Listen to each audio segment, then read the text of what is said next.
Welcome to The Milk, the podcast that pours it all out, the messy, the magical, and the mildly unhinged moments of motherhood and womanhood. Real talk, honest stories, and reminders that none of us really know exactly what we're doing, and that's kind of the best part. I'm Taylor, your host and soon-to-be mom of 3, so let's laugh, learn, and milk this season of life for all that it's worth. Hi, everyone.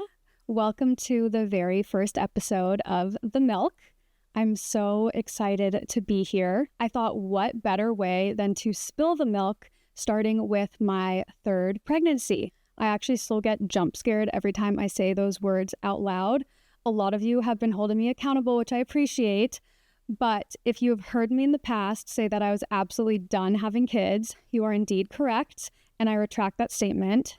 Lesson learned, never say never. So while I'm recording this episode, I am now 14-ish weeks pregnant.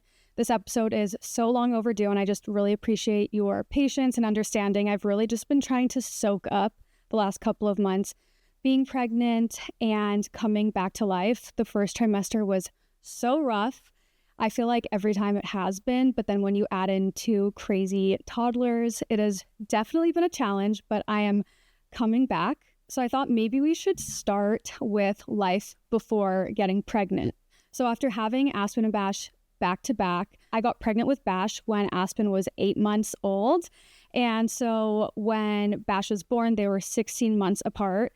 And after both of my births, I struggled with postpartum depression pretty severely, where it definitely knocked me down for a lot of the time. I feel like so many moms can relate where you don't recognize yourself in the mirror, and you're having the best months of your life, but also some of the darkest.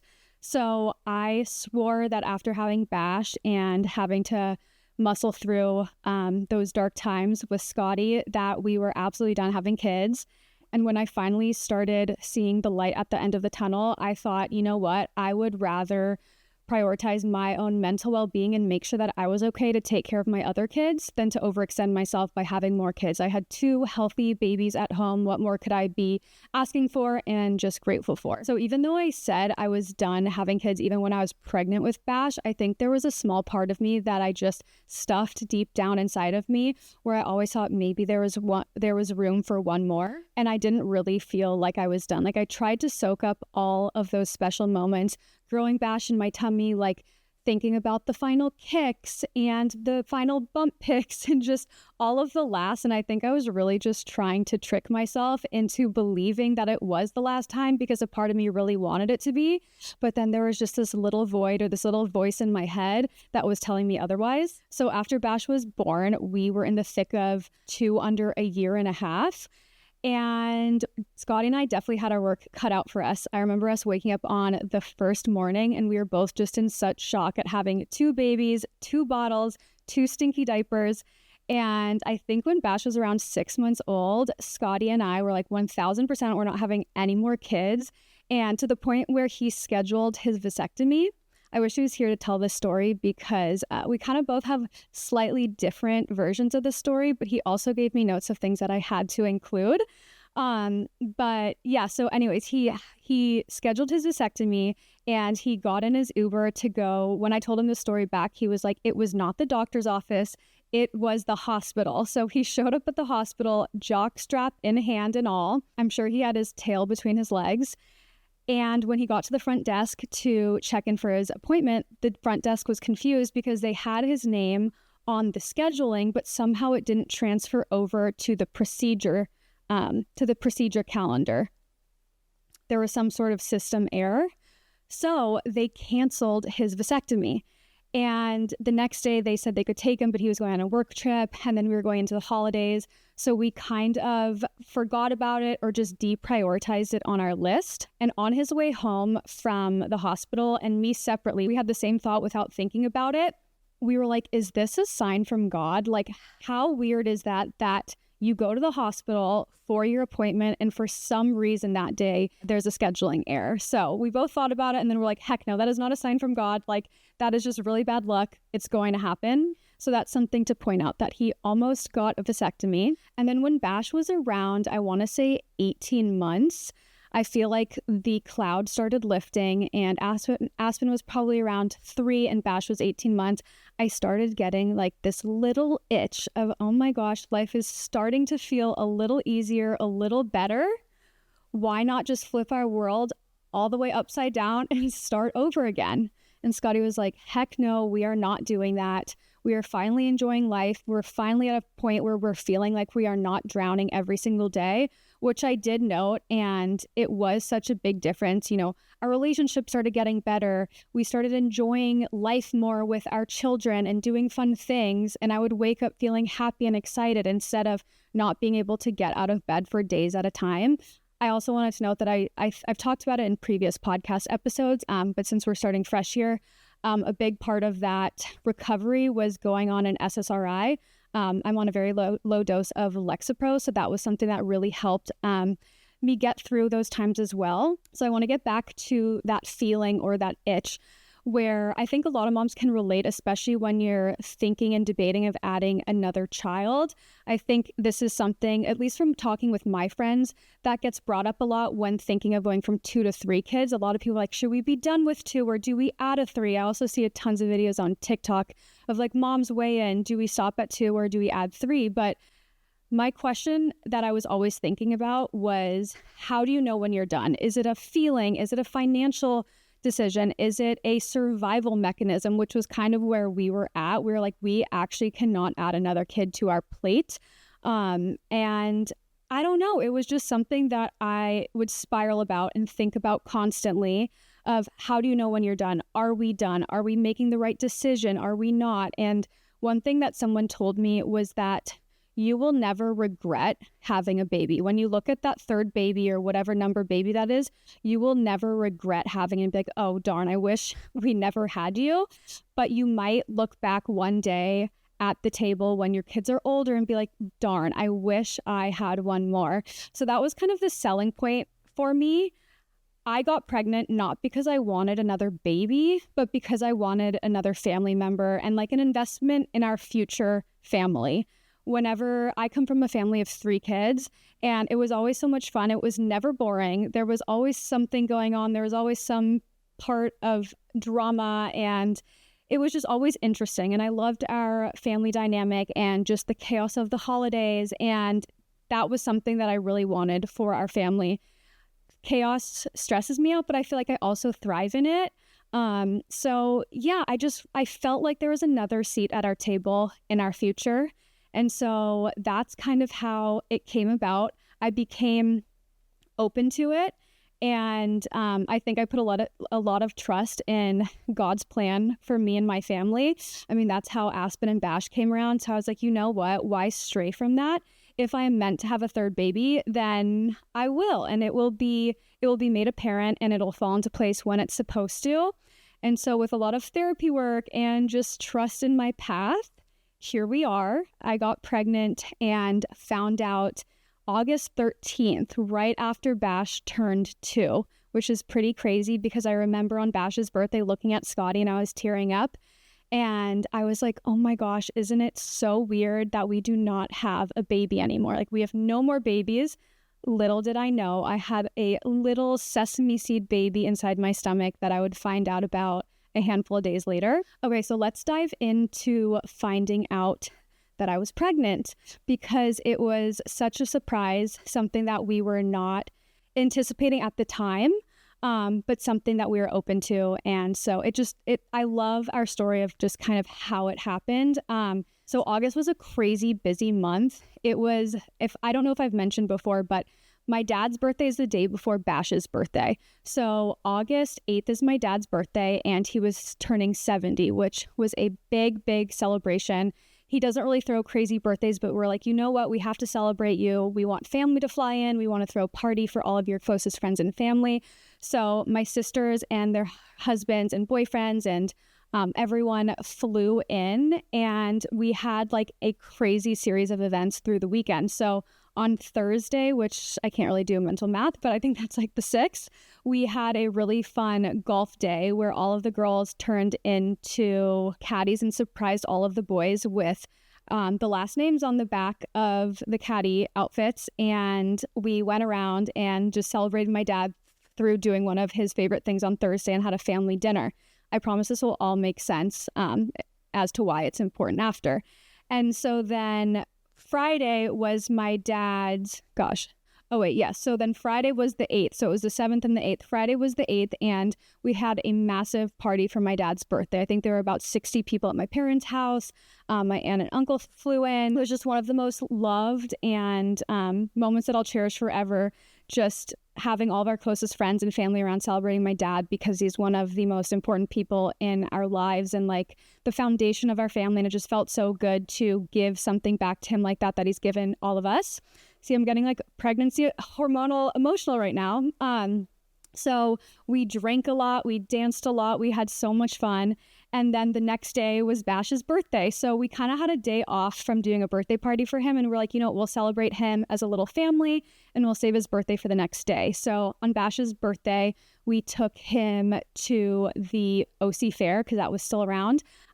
So we did that as a family. And then the next day was his birthday party on the 10th, which was a Sunday. And we had a cute farm day at Zoomar's. If anyone lives in Orange County, it's like the cutest place to go for a weekend activity with friends and family, or to host a birthday party. So we had that there. And at this point I was about to start my period, or it was like plus or minus. Mine's always between 28 to 30 days. So I was like, that's weird. I haven't gotten it yet. But every single month I would spiral and think I missed it. And Scotty would be like, take a test. And right after taking a test, I'd get my period. And he'd be like, okay, you're crazy. Stop spiraling. And so this month I didn't really think any differently. And I woke up on the day of Bash's birthday on the 10th, and I felt a little nauseous, but I also had so many drinks over the past few days. And then at his birthday party, after his birthday party, we came home and I just stunk like farm animals. So I took a shower, and when I got out of the shower, I felt my chin and I had these weird bumps. Like they weren't pimples, but it was like almost like a heat rash. And I was like, that's weird. Maybe I had an allergic reaction to the dust at the farm. And then all of a sudden I felt the inside of my lips, and it was almost like I had those little canker sore blisters, or the ones that you get from having too much acidic food. So I was like, okay, it makes sense. I had like 17 margaritas over the past few days, like chalking it up to that. We always make excuses, right? And so just weird things started happening like that. And I was telling Scotty, he's like, that's odd, but just take a test and be done with it. And that was Sunday. Then Monday, the next day, I was recording a podcast episode in LA. I was so busy, didn't have time to take a test, still didn't have my period, but it would have been like one day late at this point. And then Tuesday, the next day on the 13th, I woke up and I felt my boobs, and they felt significantly bigger. And that's when I knew, oh my gosh, I actually think I'm pregnant. And so I grabbed a test and I went to the bathroom and I took the test. I told Scotty I was going pee, which I thought he knew was code word for I'm going to take a test. And I guess he had no idea. And so I went into the bathroom, and as I was about to read the test, Aspen walked in looking for something. And I was like so anxious that I needed emotional support. So I'm like, please sit on my lap, just sit with me. She had no idea what was going on. And I don't even know why I put up the camera. I feel like I've done that each time, and it is so unintentional. It's almost to be like, you're crazy. You're going to look back at this and laugh that you thought you were pregnant. And so I'm sitting there, and she's sitting on my lap being like, Mom, what are you doing? And I turn it over, and my mouth just drops. Like I could not lift my mouth off the floor. I was floored. I was in such shock. I could not believe my eyes. And Aspen was just like, Mommy, what's wrong? I was like, Mama has a baby in her belly. And I felt like an out of body experience again. You'd think by the third time you would get less shocked. I was still so shocked, and I could not wait to tell Scotty. I couldn't think of a cute way to tell him. I was like, verbal diarrhea. I just had to go and tell this man that we were having a third baby. And so I walked out with the test, and I turned to Aspen. I said, Aspen, don't say anything to Dada. Do not tell Dada that I have a baby in my tummy. We go to the living room, and I kid you not, before we were even halfway into the room, before I can even get close enough to hand him a test, Aspen just yells, "Mama has a baby in her belly." And Scotty looks up from his phone like he saw a ghost. He was like, "What?" And I showed him the test, and I think his stomach fell out of his butt, because it was also a really stressful week for him with work. And so it just felt like he was probably so overwhelmed with all of this news. And again, it was something we were open to, but not that we were planning right in that minute. And so he literally did not believe me. He thought I had a fake test. And I was like, no, like, we're actually having a baby. So I think it took us the entire day for the shock to wear off, but we became so grateful and so excited. But like, that's kind of our story. We always just throw fuel in the fire. We always just add things on our plate and we figure it out. And it's always led us the right way. And I just love that for us. Okay, so keep in mind that this was also 2 weeks before a 2-week family trip to Europe to further celebrate my dad's 70th birthday. It was a dream of his to go as a big family with all the grandkids to Europe together. And so I think the biggest shock was, oh my gosh, I'm going to be traveling to Europe with 2 crazy toddlers at 6 weeks pregnant, when my morning sickness typically kicks in full force. So I was petrified, to say the least. Like, how am I going to pull this off? And to save these stories for the next episode, because they will come, but to give you a little glimpse, it was quite the journey. But I'm here to tell the tales that I did survive. And it's just crazy what you can accomplish while being so sick, newly pregnant, on the other side of the world for 2 weeks with kids. So before we left for our trip, Scotty and I were like, we have to tell my parents and just give them a heads up before the trip, because no one knew yet. And we didn't want to ruin the trip. And I was like, darn, I'm not going to be able to drink and celebrate my dad, which is not a big deal, but I didn't want to be the party pooper of the trip. And so we invited my parents over to the house and just said, we need help packing, which my mom thought was so strange, being like, you guys are grown adults. Why do you need help packing for Europe for you and your little kids? So we invited them over, and I pulled out a bottle of my mom's favorite champagne, and to kind of break any tension or just like loosen them up a little bit. And I made this cute little sign with the kids where I put Aspen's handprint in pink and Bash's in blue. And it read, "Don't kill our mommy and daddy, but we're getting another sibling. Love, Aspen and Bash." And I taped the pregnancy test across it. And when my parents came over, I was like, oh, Aspen made you a piece of art. Do you want to see it? And I was like, hey, close your eyes, Aspen, go give it to them. And I got it on camera. I'll post it probably around this time that this episode comes out. So she hands it to my parents, and immediately my mom takes one glimpse and looks at me, deer in the headlights. Like, oh my gosh, she knew exactly what it was. My dad read it. Haha, don't kill. And my dad has a South African accent, so it sounds even funnier if you see the video. He was reading it like, haha, don't kill my mommy and daddy. Oh, clear blue. Like, he was reading the pregnancy test and looks up at me and is kind of laughing. I'm like, did he understand what he was reading? And he looks back down and reads, we're getting a sibling. And he looks up just like, what? You're pregnant? It took him so long for it to register. They were both in such shock. I feel like they did not think another kid was on our radar. Whereas Scotty's family, we invited them over the night before we left for our trip, and they sniffed us out from a mile away. I think they've been wanting another grandkid so badly, and his sister wanting a niece or nephew as well, that they were just like, are they going to tell us they're pregnant before the trip? This makes so much sense.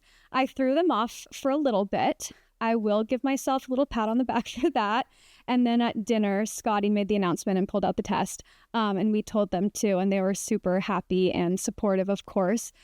So after telling our families, it just felt like such a big relief, where we continued having the love and support that we needed for a third child, because we were still shocked at this point, and we were off to Europe.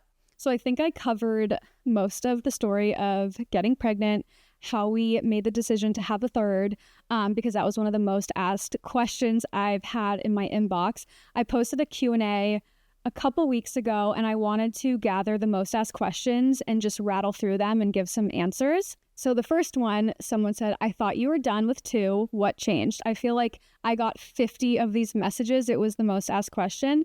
I've kind of touched on that a little bit, but yeah, I mean, I think at the end of the day, we definitely chose the harder route. It would have been so nice to be done with 2 and have a simpler life, and, traveling's easier. You can just get 1 car if you're going places, 2 hotel rooms, 4 airplane seats rather than 5. It would have been a simpler life, but at the same time, the pros outweighed the cons for me, where I'm like, you know what? I would rather look back and be like, wow, I loved having this crazy big life, a family that never was bored and always kept things interesting. Not saying that families of 4 are bored, but I'm sure I will envy them having a much easier life than a life with 3 kids. I think one of my biggest fears with going past 2 kids was the reason why I wanted to potentially stop at 2 is because my goal is to be the most present parent that I possibly can. And just the thought of having to split even in 2 ways when it comes to sporting events or school things or anything that was important to my kids, like how, when there's 2, parents can flip-flop and switch. But when there's 3, you physically cannot be in 3 places at once with 2 parents. And that was something I experienced when I was a kid. And as the oldest, I feel like sometimes I was the one that went off on my own a little bit more than the other 2 because I was the oldest. So, I totally get that, but I did kind of feel the flip side of that a little bit. And so I so wanted to be done at 2 and be like, you know what, we will always have someone at everything that my kids need. But in reality, that's life too. You can't always be there. I'm sure there'd be times where we'd be tied up at work and whatnot. So I definitely did have arguments for stopping at 2, but then also going for a 3rd.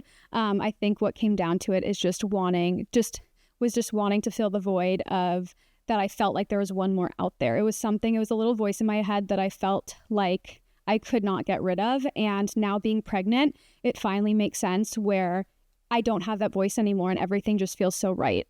Second most asked question was, were you trying or was it a surprise? So I kind of mentioned, but we were open to it. It was something that I very much wanted. But at the same time, we wanted to wait a little longer. But with that said, I really wanted a 3-year age gap between Bash and baby number 3 if we were going. And we got to 2 years and 9 months. So it's pretty much right there. A few months early doesn't hurt anyone. But yeah, so again, 3 surprise pregnancies. People are like, how does that even happen? How are you shocked? It's a thing. It really is, without getting into too much TMI. Someone said, I don't feel done at 2, but my husband does. That's a tough one. Scotty and I were definitely at that state at one point. I feel like he was like, we are so done. And I was like, but maybe there's another one. I remember I'd have a couple glasses of wine and then make sure that I would give him 3 glasses of wine and be like, well, what do you think about a 3rd? So get him in the best state. And we'd kind of giggle at the idea of it. And then when we'd be sober, he'd be like, absolutely not. So I'd warm him up that way. But at the end of the day, I do feel like it's something that both parents really do need to be on a team about, because it is such a big commitment going from 2 to 3. And if not, then more of the work and responsibility would probably fall on you. And it just depends if you're okay with that or not. But yeah, I also go by the rule, there's no perfect age gap. If you wanted to wait and see how long and give yourself more time to come to an answer yourself, that was kind of where we were at. I was like, I'm not going to rush this decision, even if it's a 4-year age gap. And it's just funny how life chooses otherwise for you. But I was totally fine waiting more time instead of saying an absolute no or an absolute yes, to kind of come to that conclusion on our own. Someone asked about the age gaps between our kids. So between Aspen and Bash, it's 16 months, 16 and a half. And then between Bash and baby number 3, it will be 2 years, 9 months. So that's 33 months, which is more than double what Aspen and Bash are. So I have high hopes for that. Also, Aspen and Bash will be in school full-time for the first half of the days from 9 to 12:30. So I feel like that will really help set us up for success, where Aspen was home for the first year of Bash's life. So I pretty much had 2 babies at home. And then Aspen and baby number 3 will literally be 4 years apart. Aspen will turn 4 a few weeks before baby number 3 is here. Do we know the gender or are we finding out? So this is the $1 million question. We do not know the gender. The gender has been in our portal for over a month. Initially, we decided that we were just going to wait till birth because we have one of each. We have a boy and a girl. So we're like, we don't care what we have. We just really want a healthy baby. And we love the idea of waiting till birth. But since the last 2 pregnancies were such surprises, I was like, I need to find out. I can't have any more surprises in my life. So I'm such a planner. I'm so type A. And then this time I was kind of like, it's baby number 3. I really don't care. We can buy things last minute. We can get a few neutral things. And then once the baby's here, we can Amazon some stuff. So initially we were going to wait, but I'd actually, if anyone's listening and has any insight on this, I would love for you to reach out, because it's like an internal battle. I don't know what to do, because I was talking with a girlfriend and she was saying that she waited with her first child and found out with the second. The first one, she was so sick during her birth, unfortunately, that she said she was fighting for her life. And when her daughter came out and she found out it was a girl, she did not care because she was so sick and going in and out of consciousness. So that made me think like, oh gosh, imagine waiting 9.5 months and only to like not care what you're having when it matters the most. And I've also not had the greatest birth. I'm kind of like 1 or 0 for 2. So like maybe we will find out before. I don't know. I don't see myself just having one of those like very calm, cool, and collected births where the baby gets put on the chest and everyone's crying and they're like, it's a girl, it's a boy. With Bash, he was rushed straight to the NICU. I didn't even get to see his face or meet him for 12 hours. So I wouldn't have even known. And I was so sick after my C-section. And then with Aspen, her umbilical cord snapped as I was pulling her out. So they rushed her straight over. The NICU team came in. They were working on her. I was panicking. They were trying to pull my placenta out. And so looking back, I'm like, okay, there was definitely some fear and shock in both of those situations that, thank God I knew the gender. So this time I'm like, I'm still on the fence about it. So if anyone has good stories either way of waiting or finding out before, let me know, because I'm kind of leaning now towards finding out before. But I'm also not in a rush. Like this could be in a month or 2, or it could be even the day before giving birth if it's scheduled, and just be like, oh, let's find out what we're having tomorrow. I feel like that could be fun too. But would love your insight on what you think I should do, because I'm so indecisive. Someone said, what are you most looking forward to? Oh my gosh, so many things. I think this pregnancy has been so different, not just on the body and whatnot, but it almost feels like my first pregnancy again. I don't know if it's because it's been so long since I've been pregnant, because Aspen and Bash were back to back, where it never felt like I wasn't pregnant. It didn't feel new or anything. And so with Bash's, it was like, oh yeah, I heard Aspen's heartbeat like 8 to 10 months ago. Like it's not something new. It didn't feel as special, even though it still was. Where this time during the first ultrasound where we heard the baby's heartbeat, I started crying again. I've cried in like every ultrasound. I felt the baby kick for the first time at 13 weeks or maybe 12 weeks. And I was just so shocked. It's all so exciting again, where I think people are like, oh, by the 3rd, do you even care? Someone asked me that.